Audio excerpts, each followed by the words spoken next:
The truth is that we need logic and we need emotions. I'm a divorce coach for men, and this is a place that I see a lot of my clients struggling. They really value logic, which makes perfect sense until it doesn't. Whether you like it or not, your emotions exist for a reason. They have a purpose. They have many purposes that drive your survival and your success in life. And they're not going anywhere. They're not going to disappear. You can suppress them for a while, but if anything, that's just going to cause them to grow, which we'll look at in just a moment. Emotions aren't going anywhere because they serve very important purposes that are foundational to our survival. They're much like hunger and thirst and fatigue. These are sensations in the body that tell us about what we need in order to nourish ourselves and protect ourselves. Emotions serve essentially the same purpose. Anger tells us that an important boundary has been violated, and it causes us to push back and stand up for ourselves. It is a voice that protects our individuality, our autonomy, our right to exist here in this space. Anxiety drives us to be prepared for something that may happen that might put us in danger in the future. Grief and loss tells us that a bond with a dear loved one, someone that we were very close to and perhaps even dependent on, has been severed, and it prompts us to take action to renew our social bonds. Because our emotions often come out at times that are inconvenient, or they become powerful enough that we feel like we have to act in response to them and we don't like the ways we do that, they can seem really inconvenient and disruptive. But they're not going away. So it's really important that we are intentional about how we want to respond to and work with our emotions. And we have to start looking at it in those terms. How are we going to help the logical brain work with the emotional systems in our brains and our bodies? Because if we focus on stopping or controlling emotion so that we can use logic at the expense of emotion or in opposition to emotion, that is emotional suppression, and that has some serious consequences. I'm going to share some of them with you, and my intention here is not to frighten you. If you have been controlling your emotions, suppressing your emotions, I'm not telling you this to scare you. I'm telling you this to highlight how important it is to find a healthy relationship between logic and emotion. A lot of the men I work with really value logic, and I don't blame them. Logic is very valued in our society, and especially for men, so much of the messaging they receive as children is to prioritize rational thinking and logic over emotions. They're actively encouraged to suppress their emotions in many situations. In fact, most children are taught to suppress emotions like anger.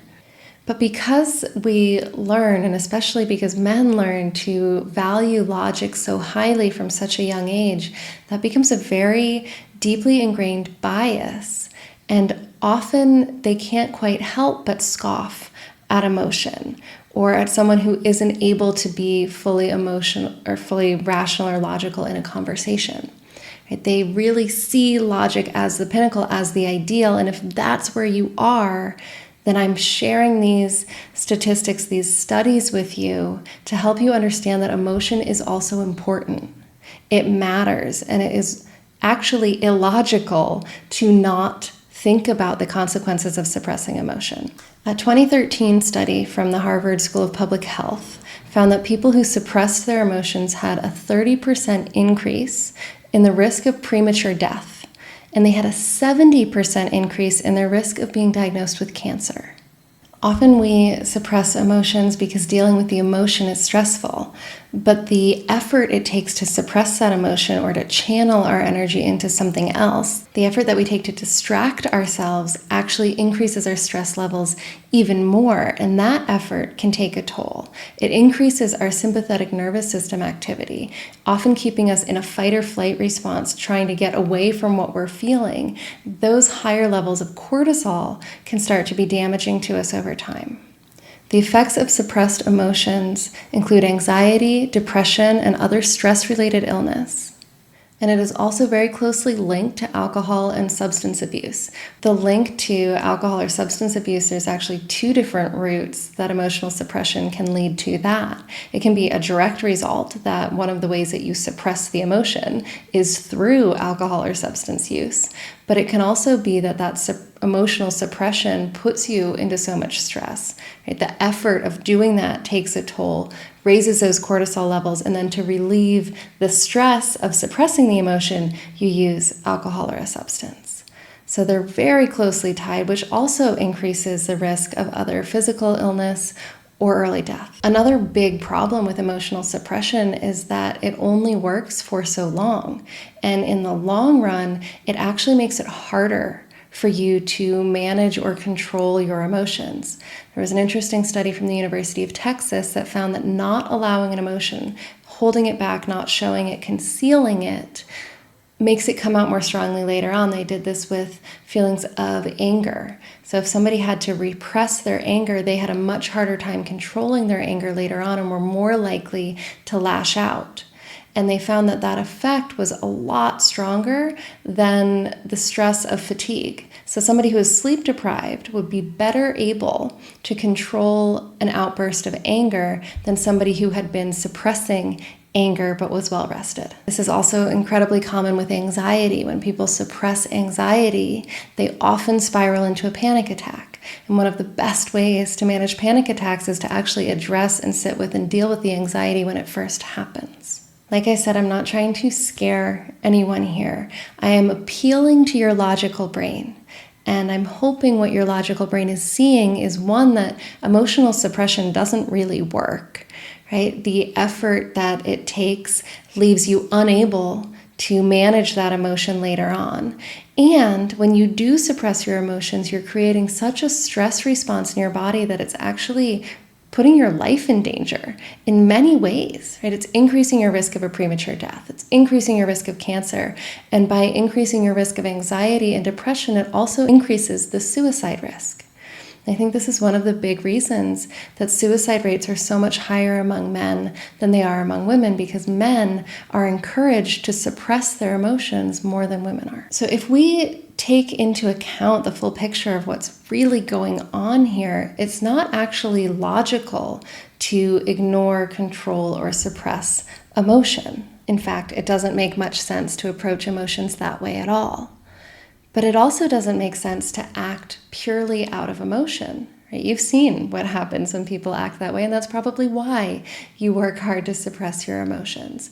So we have to find another path forward. It's not logic or emotion. It doesn't work that way, right? Neither outcome is acceptable. If you focus just on logic, you're going to get sick. Right? You could die. You could end up with a substance abuse problem. But if you just allow emotion and you don't use any logic, well, who's going to manage your life and keep your relationships together and make sure that the bills get paid and the presentations get done and everything stays in order? So what I propose is, instead of prioritizing logic over emotion or emotion over logic, let's work with both. Let's get the logical parts of the brain communicating directly with the emotional parts of the brain. This is where we can start to use mindful embodiment exercises to start this conversation going. So instead of acting out of emotion or shutting emotion down, when you notice yourself feeling something, you stop and you recognize that. Okay, I'm feeling angry. This is happening right now. You allow it to be present in your body, and you get curious about it. You engage the logical, rational brain in an exploration. What is this? Why is it here? Is it an emotion that's in response to something happening right now that does require my action?